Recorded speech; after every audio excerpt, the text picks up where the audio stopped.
আজকে আমি কচি লাউ দিয়ে এত মজার একটা ভর্তা করে দেখাবো। বাজার থেকে নিয়ে আসছিলাম এই কচি লাউটা।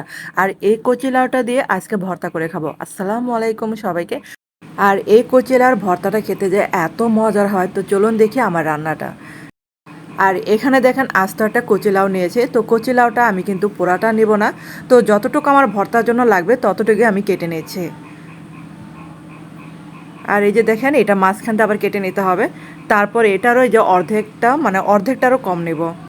যারা এই কচি লাউ ভর্তাটা খান নাই তারা কিন্তু এই রেসিপি ফলো করে বানিয়ে নিতে পারেন। আর এই যে দেখেন আমি কতটুকু নিয়েছি।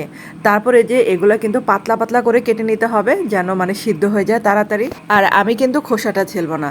তো খোসা সহ কিন্তু আমি পাতলা পাতলা করে স্লাইস করে কেটে নিচ্ছি। আর বন্ধুরা যারা আমার চ্যানেলে আজ প্রথম ভিডিও দেখছেন কিন্তু চ্যানেলটাকে সাবস্ক্রাইব করতে ভুলে গেছেন, প্লিজ তাদের কাছে অনুরোধ রইল চ্যানেলটাকে সাবস্ক্রাইব করে আমার পাশে থাকতে পারেন। আর এটা হচ্ছে যতটা সম্ভব পাতলা করে কাটা যায়। তো আমি যেহেতু খোসা সহ নিয়েছি আর এই জন্য একটু পাতলা করে কেটে নেওয়া অনেক ভালো। তারপর এখানে দেখেন আমি শুকনো মরিচ তারপর পেঁয়াজ কুচি দিলাম। এখানে কিন্তু কোনো রসুন দেওয়ার দরকার নেই। আর এখানে হচ্ছে চিংড়ির মধ্যে একটু হলুদ মাখিয়ে নিলাম, তারপর এখানে সয়াবিন তেল দিয়ে দিলাম। আর এগুলাকে এখন এই যে একসাথে ভেজে নিয়েছে, আপনারা চাইলে মরিচটাকে আলাদা করে ভেজে নিতে পারেন। তো এখানে আমার মনে হচ্ছে একটু তেল লাগবে, তো আর একটু তেল অ্যাড করলাম এখানে। আর এই ভর্তার জন্য খুঁজে খুঁজে কচি লাউটা নিয়ে আসবেন। তো আমিও মানে কচি লাউটা খুঁজে নিয়ে আসছি বাজার থেকে, সব থেকে ছোট যে সাইজটা পাওয়া গেছে লাউয়ের, সেই লাউটা আজকে নিয়ে আসলাম এই ভর্তা করে খাওয়ার জন্য। আর এখানে দেখেন এই যে চিংড়ি ভাজাটা হয়ে গেছে, মানে পেঁয়াজ সব কিছু মিলে আর কি। তারপরে যে প্যানটাকে পরিষ্কার করে নিলাম আর এখন দিয়ে দিলাম তেল, সয়াবিন তেল। তারপরে যে লাউগুলো দিয়ে দিলাম। আর এখানে কিন্তু আর কোনো পানি দিব না। তো আমি ঢাকনা দিয়ে এগুলো একটু সিদ্ধ করে নিচ্ছি। আর কিছুক্ষণ পর পর এরকম করে উল্টিয়ে পাল্টিয়ে দিতে হবে। তো এখানে কিন্তু আর কোনো পানি ইউজ করা লাগবে না, আর এভাবে মানে সিদ্ধ হয়ে যাবে। আর কিছুক্ষণ পর পর ঢাকনা খুলে এরকম করে একটু নাড়ি চাড়িয়ে দিতে হবে। আর এটা কিন্তু দেখেন ভাজা হয়ে গেছে আর চুলা থেকে এখন নামিয়ে ফেললাম। আর এটার জন্য লাগবে আমার শিলপাটা। তো শিলপাটায় প্রথমে এই যে শুকনো মরিচ লবণটাকে ভালো করে গুঁড়ো করে নিতে হবে। আপনারা চাইলে ব্লেন্ডারে ব্লেন্ড করে নিতে পারেন এই ভর্তাটা।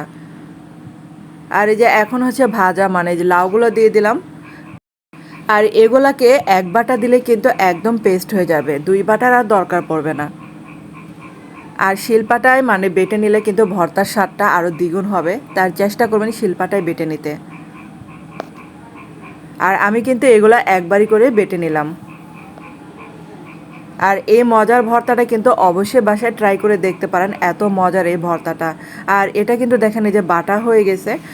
এখন হচ্ছে হাত দিয়ে ভালো করে এই মরিচ মাখাটার সাথে মিশিয়ে নিতে হবে। আর দেখে বুঝতে পারছেন যে লাউয়ের এই ভর্তাটা কতটা লোভনীয় হয়েছে। তো আমার তো দেখে মনে হচ্ছে যে তাড়াতাড়ি বসে পড়ি খাওয়ার জন্য। আর এই যে দেখেন ভালো করে কিন্তু মেশানো হয়ে গেছে। তো এখন এই যে একটা প্লেটে পরিবেশন করার পালা। তো শুকনো মরিচ উপর দিয়ে দিলাম আর কিছুটা সরিষার তেল ঢেলে নিলাম।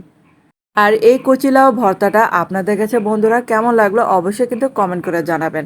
আর এটা কিন্তু বানাতে মিস করবেন না, এখন কিন্তু বাজারে অহরহ কচি লাউ পাওয়া যাচ্ছে।